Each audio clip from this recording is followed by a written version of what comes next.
Welcome to Om on the Range, where we share the practice of meditation, the wisdom of Western Buddhism, and the refuge of our community.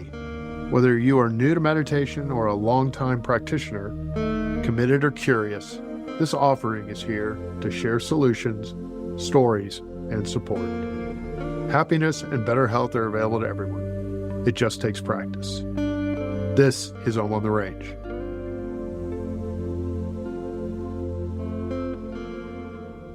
Welcome to episode number 19 of Om on the Range.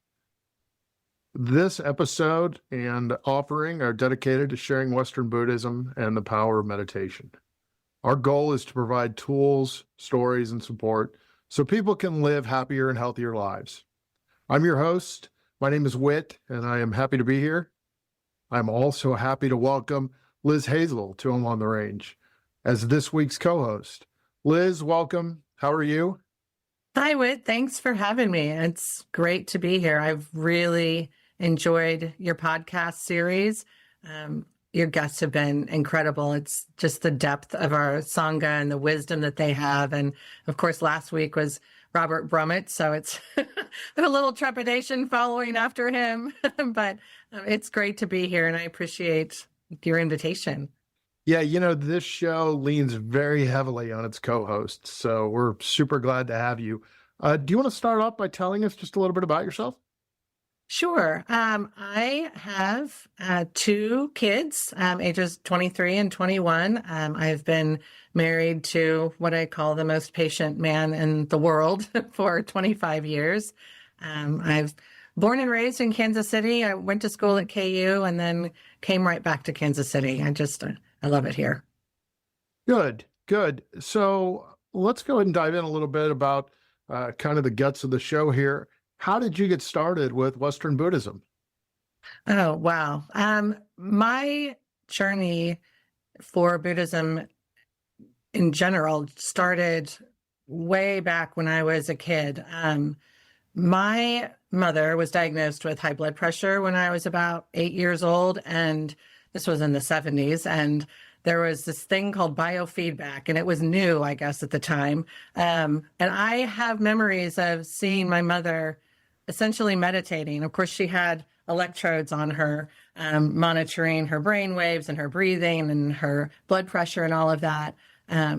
But that was the first time that I really remember seeing somebody meditate. Fast forward to college, I was a liberal arts and science major at KU, and there was a world religions class, and part of that delved into Buddhism. And I found that really interesting. I was born and raised Catholic. So I didn't really know anything about meditation or Buddhism or really any Eastern religion. Right. So I don't know, probably 20 years ago, I was going through a tough time and decided that, I needed to get some of that inner peace. Yeah. So of course, first thing you do is you Google Buddhist temples near me. And I found one that really resonated with me because of my Catholic upbringing. There was, incense and drums, and there was a hierarchy. The Dalai Lama was at the top, like the Pope is at the top of the Catholic Church. And so it felt really comfortable to me, but there were parts of that tradition that didn't resonate with me. So I was really on a journey looking for something.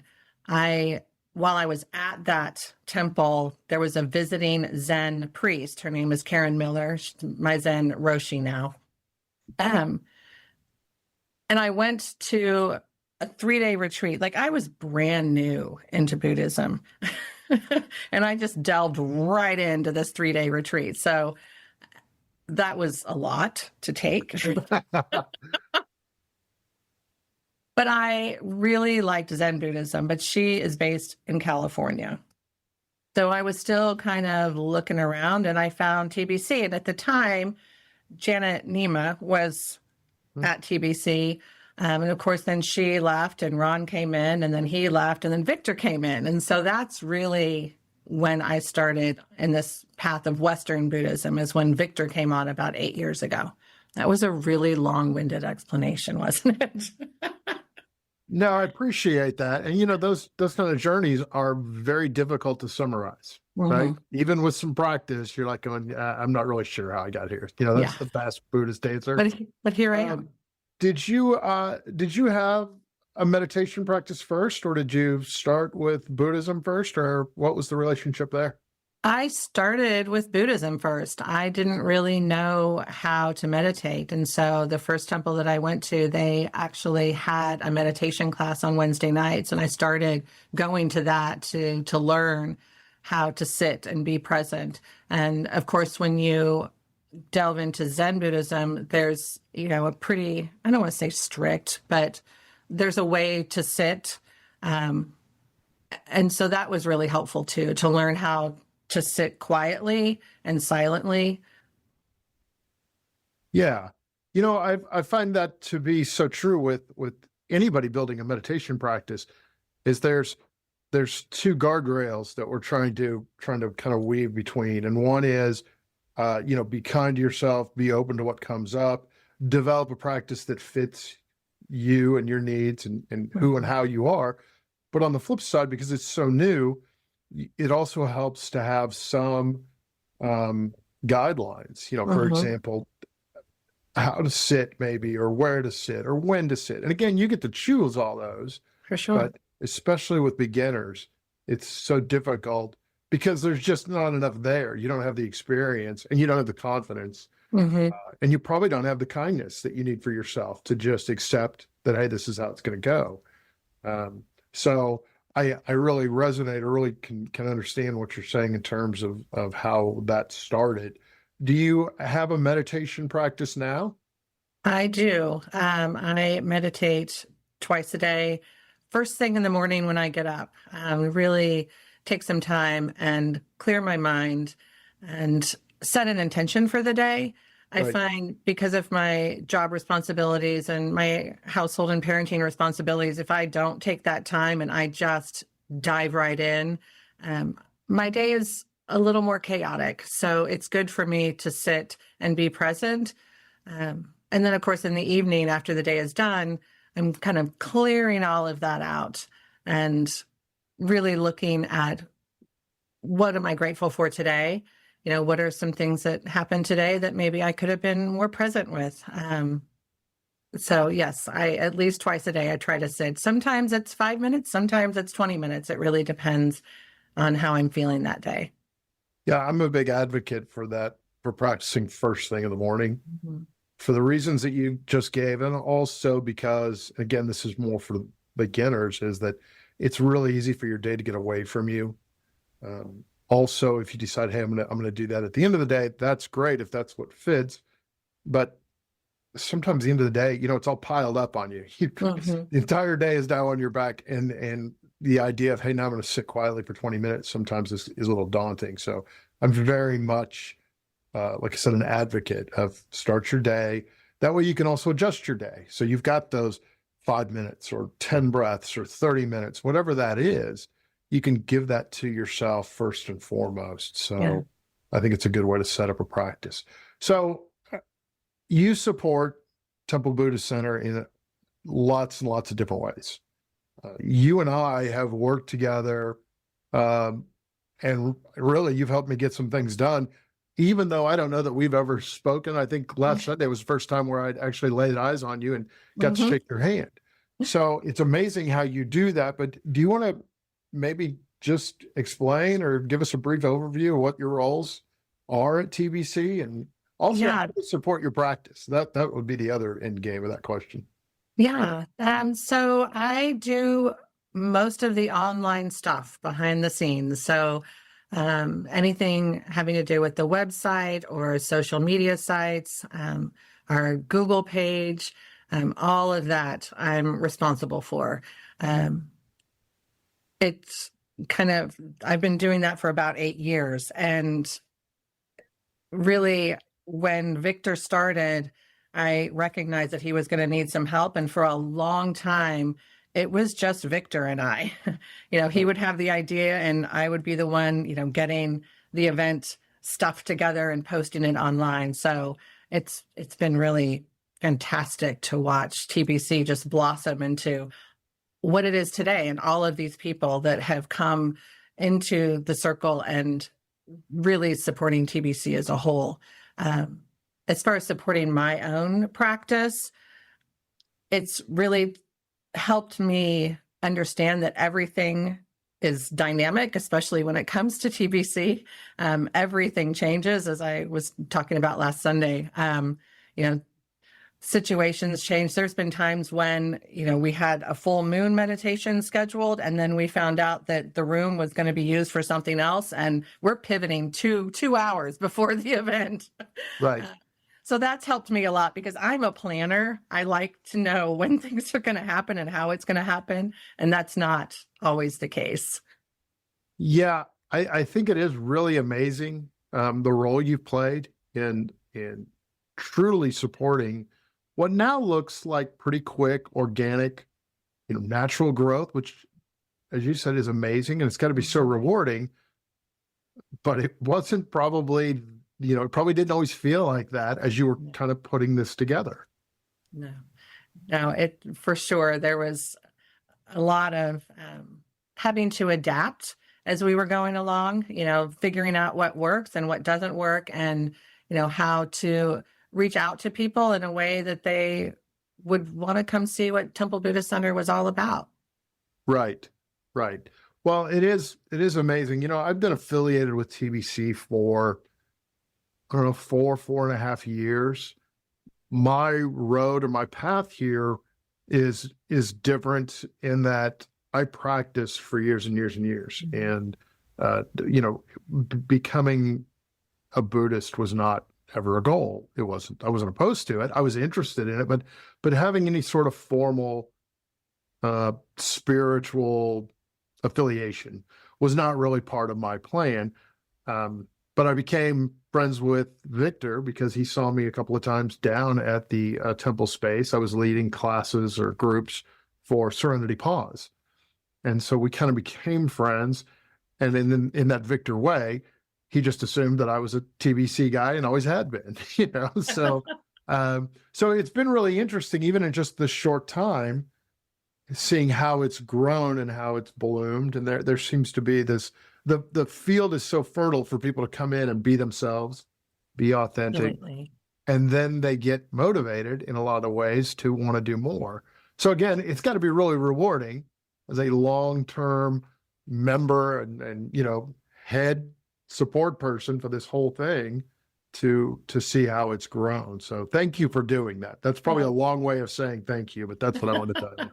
Well, thank you for everything that you do. And it's, I really feel like as Buddhists, it's our job to help alleviate suffering. And so if I can do that in some small way by making sure that people know what offerings there are, some of that may be of interest to them, other things may not be, but just to be able to provide a variety of events and things that people might want to come and see what it's about.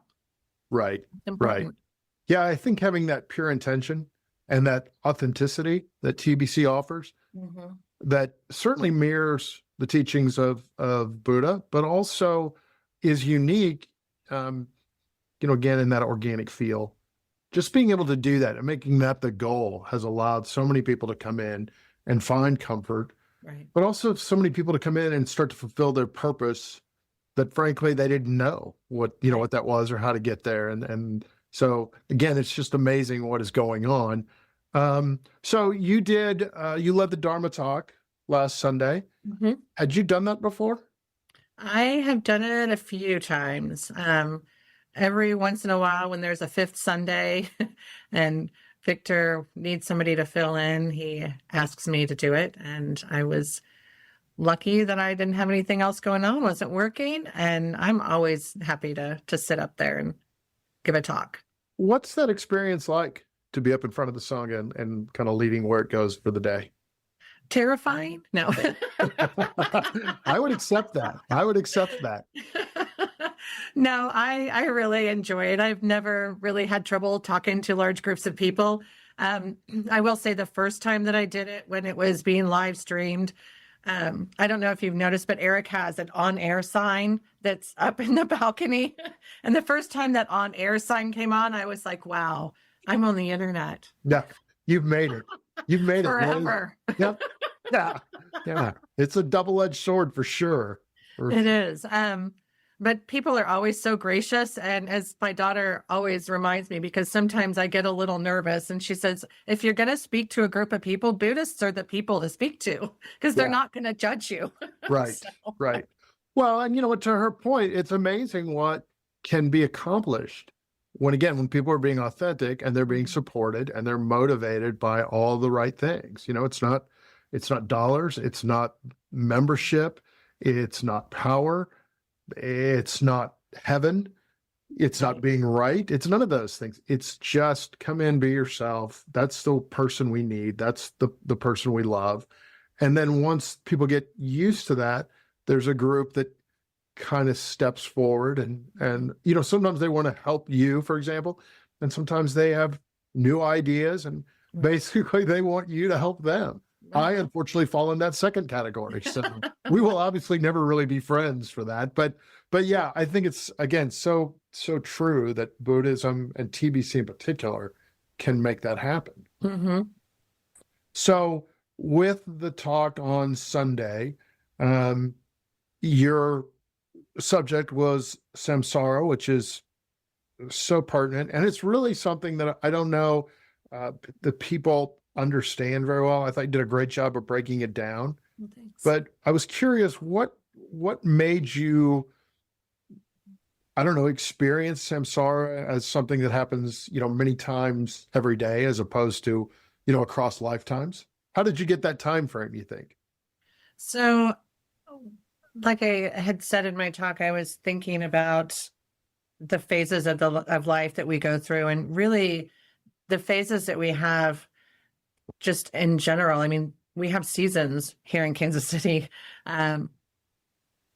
you know, and as we move through this life, we are growing and we're learning. And sometimes those phases are really short, and we learn, gosh, we need to do less of whatever that was, and we need to go do more of something else. And watching my kids grow up and how I have moved through life as a parent of young children and now adult children, you know, it's not, I'm learning things as I go. And when I was starting to think about samsara as being, you know, something that in Buddhist tradition you think of as a long period of time, a whole lifetime, it's not really that. Like, as you said, like, we can learn things throughout our day, throughout the week, or throughout, you know, phases of life. Yeah, I thought that was a really refreshing view of what samsara is. And I think a lot of people in general kind of tune out when they first come across that idea, because it does seem so big. It's like, hey, I've got other things. You know, I can only remember 2 of the 4 Noble Truths. You know, Right. I can't worry about that. So I thought that by concentrating it, made it much easier to understand and to see both sides of what it offers, in that we have a tendency to look at it as almost being bad. You know, it's Right. examples of us living our lives in a less focused and less present manner generally. But if you kind of flip that, which is one of the things I love about Buddhism, we're always flipping stuff around to see it from a different angle. When you flip it, you realize that, hey, I can change my relationship with this phase, you know, and I can quit trying to jump through it or deny it or hurry it along, and instead really embrace it. So I thought that for the Sangha, for the people that attended especially, it was really a valuable tool to understand that, hey, it's just another way of learning and living, really. Yeah. And I thought the way you talked about parenting was especially poignant. Was there a certain phase with your parenting that was either more difficult or maybe taught you more, or was it just the whole body of work? So when I think about my kids growing up, As I said, I think every phase of parenting, there's benefits and there's challenges. For me, the most challenging portion of my children's lives was when they were like 3 and 4 years old. That is tough, because they have the ability to think about the things that they want to do, like they want to, learn how to ride a bike or whatever it is, but their bodies aren't catching up with their brains. And that creates a lot of frustration and a lot of tantrums. And I was really, really lucky to find a preschool for my kids that taught conscious discipline, where there's no timeouts. There's none of that. It's teaching children and teaching parents as well to help those kids sit in that difficulty, and honestly to help them notice the feelings in their bodies, which is insight meditation. It's what we do at TBC. If they're getting upset, I see your fists are making clenching, and your mouth is making this thing, and your eyes are squinting. I can tell that you're upset. Where is this ball of, are you feeling in your body? And to really help those toddlers walk through that process, that was just life-changing, not only for me, but for my kiddos as well. And so I have somehow raised two really well-adjusted adults. That said, middle school, high school, those are difficult for anybody. Right. Now that my kids are grown, like I said, adult kids have adult problems. So every phase is challenging and has benefits. And I love having adult children now that I consider friends, and we like going places and doing things together. Right. So it's been great. It's been a great journey. Yeah, it's interesting for me personally that as a young husband, having children was not a bucket list deal breaker by any means. Mm-hmm. My role in having children was, my wife told me that she was pregnant, we were going to have children, and so, and that speaks to who I was and how I was. And in a lot of ways, I'm still that way. But after going through the process, and I think it was an advantage that I didn't really have any expectations, mm-hmm. ending up with children that you love to be with, that love to be with you. It's just an incredible gift. And for me, I couldn't appreciate it until we got there. I did I loved the journey. It wasn't that, but again, I kind of benefited from my own ignorance in that there wasn't expectations. And I think maybe that's more of a male thing. I don't know for sure, but because we don't carry and have the 9 months of getting ready to actually, or this could just be a huge flaw in my personality. That could also be what we're talking about. I don't think so. I was pretty ignorant in child rearing as well. I was the youngest, and I never babysat. I didn't honestly have any real interest in having children until I met my husband. And I was a career woman. I wanted to just have a career. And then I met my husband, and a year and a half later, I was married, and a year after that, I was pregnant, and so it was quick. And I didn't really see myself as a mother, but now I can't see myself as anything else. Right. Yeah, it's a real gift, and yeah, like I said, not having undue or excessive expectations mm-hmm. about that, or really about anything. And I certainly struggle in other areas of my life with those, but has been a real blessing with my children. Do your children, do they practice? Are they interested in any of this? Yeah. So my daughter is Buddhist. She's, gone through the process. And she's actually taught some meditation classes to her friends. She was away at camp this last summer, and she did a mindfulness and meditation class while she was at this summer camp. So yes, and she's actually has played the drums at temple services. When Jordan was on maternity leave, she filled in for her. Okay. That's great. My children will practice with me on occasion. I don't mm-hmm. think that either one of them would admit to much more than that, but they find it interesting. And I think one of the things that they really like is just to see how happy it makes me, frankly. I think it gives them hope is probably too strong a word, but it gives them an avenue that a spiritual practice can lead to the type of community that I think a lot of people really strive to find. Mhm. Uh, Yeah. Now, I also think you have to go through a certain amount of life experience and find your own way, and we'll see what that means for them. But I do And think they enjoy that.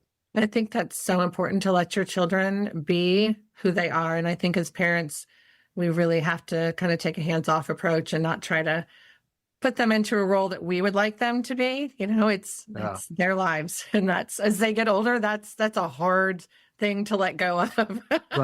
Right. Yeah. Yeah, but I know that my kids have benefited from my practice as well. I think that as I have grown into my practice and grown older, I'm more patient. I'm more open to whatever it is they might have to say. Any criticisms of me that they might have, I'm much more open and willing to accept that I am, I have faults. Well, I have a lot of faults. That will be the next episode that we yes. do. All right. Nothing but faults. Mm-hmm.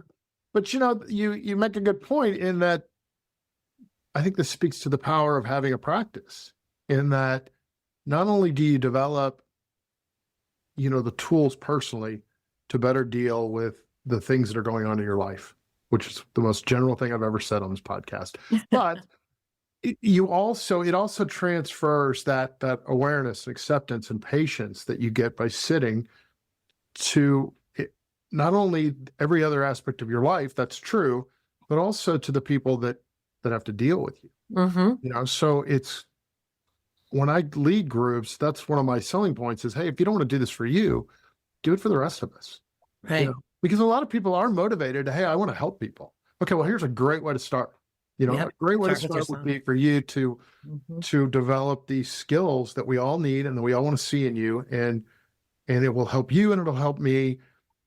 So again, I just find that so powerful, and it's not something that you generally notice or even strive to gain when you start a practice. Generally it's like your mom, maybe there's a physical reason, or like me, you feel like there's some dissatisfaction and maybe some fear and you don't know why.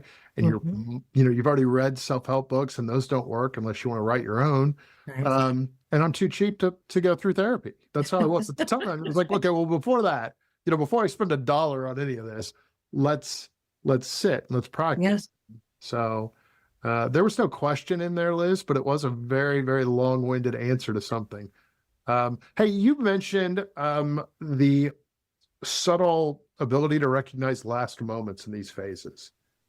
Is that something that, as a skill, has that developed for you, or is that more that you just know that they exist and you're good with that?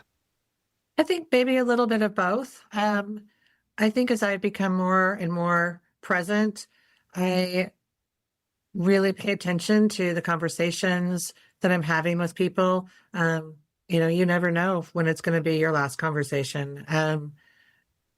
Certainly when my mother was dying, I didn't know that the last words that I were going to say to her was going to be my last words. I figured she was going to be alive the next morning, and she wasn't. And so that was really a moment when I thought, I've really got to pay attention to conversations that I'm having with people and the experiences that I'm having with people. So there's that part of it, but also just recognizing, like you said, just generally there's going to be lasts that are going to pass by that I'm not going to notice. But I do try to be as present as I can. Does that being present, I mean, it solves a lot of problems, maybe all of them. I haven't gotten that far yet, but I can see where it never causes problems, right? To be present. Yeah. I think it really helps with that relationship of understanding and maybe taking advantage of impermanence, of understanding that, hey, everything's going to change, so I don't have to hold on to everything. Do you think that's fair? Is that a fair way of putting that? Absolutely. Absolutely. Yeah. I mean, recognizing that this moment is the way that it is and that the next moment may not be that way it's really freeing in a way, because you recognize that you don't have anything to hold on to. It's what is that saying? Like, the good news is nobody knows what's going to happen. like this is it. Right. What's Right. happening is what's happening right now, and you can't predict what's going to happen in the future. That's only going to cause you anxiety and fear. So let's just focus on the now. I want to say that it was probably 2 months ago, Robert Brumman did a talk at TBC about slogans, about, different strategies you can adapt. And one of them was to embrace the unknown. Mm-hmm. And that was a big one for me that I still utilize, especially when I feel overwhelmed. It has a tendency to help me reset. It's weird, but somehow knowing that you don't know makes you feel more grounded and more comfortable with where you are. Yeah. Impermanence is right there as well. Everything's going to change. Nothing's going to stay the same. And you don't know what's going to happen next. And it's weird how those big, scary ideas really help, like I said, reset and refocus when you're scared or mad or whatever the emotion is. So how do you work personally when that idea of the next phase will be better pops up in your mind? I remind myself that right now it's like this.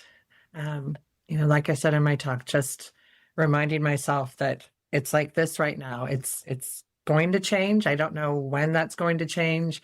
And certainly, having goals, in your health, maybe you recognize that your health is not great. And so you want to work towards a goal. But I think that it's easy to get discouraged if you start thinking, oh, I haven't lost the weight yet. I'm not strong enough. I can't run a 10K yet. Whatever it is, focus on what you can do right now.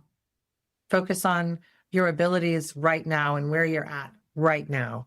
And that seems to help keep me grounded and keep me present, instead of worrying about what the future is going to look like or that I'm not progressing fast enough. So is that kind of the same answer when you notice that things are being repetitive or you feel stuck? Yeah, absolutely.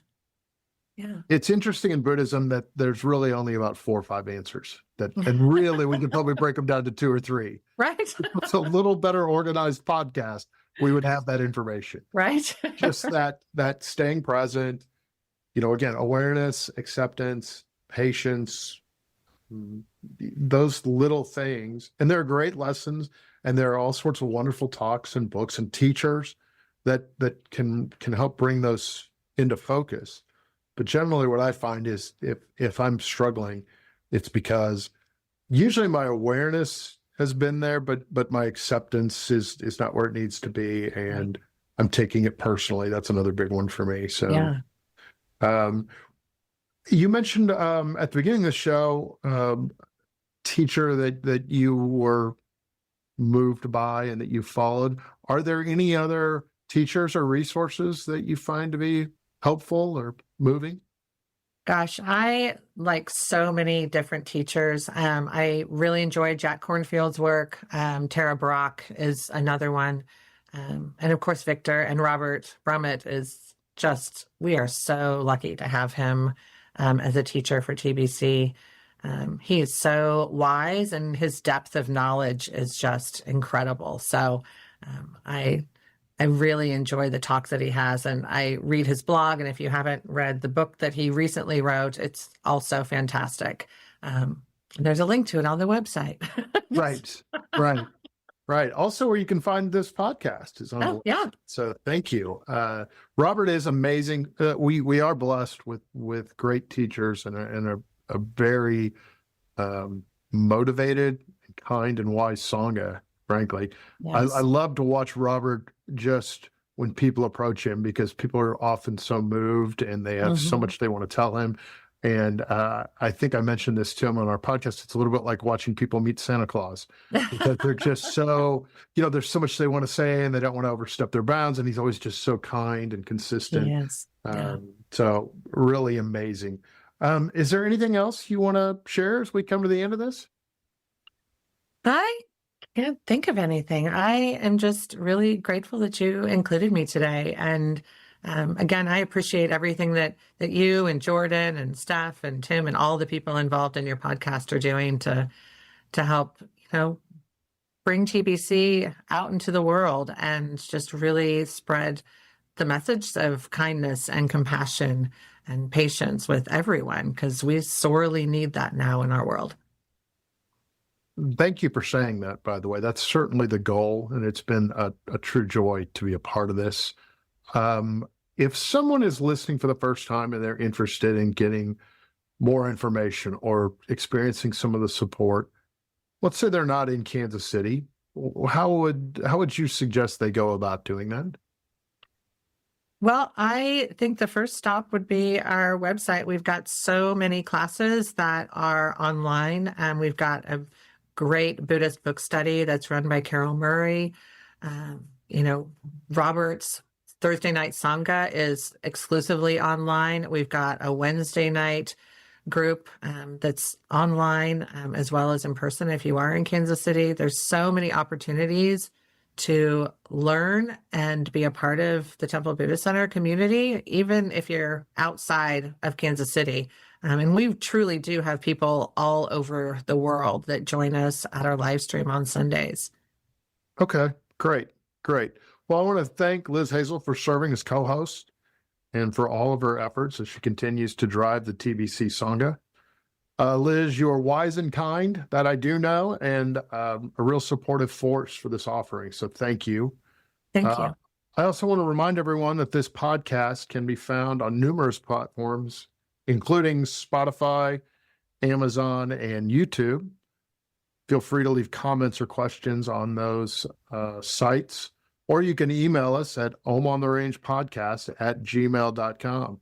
We can also be found on the TBC website and the TBC Discord channel. So feel free to use any and all those and leave us a question or a comment. This is Om on the Range saying thank you for listening and wishing you happy trails.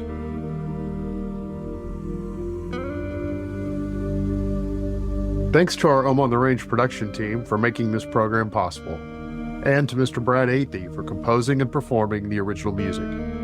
And to you, our listeners, thank you for being a part of this journey as we explore meditation, Western Buddhism, and the path towards a happier, healthier life. Remember, less suffering and more joy are available to everyone. It just takes practice. Until next time, stay grounded, stay kind, and keep finding peace in the simple, practical things.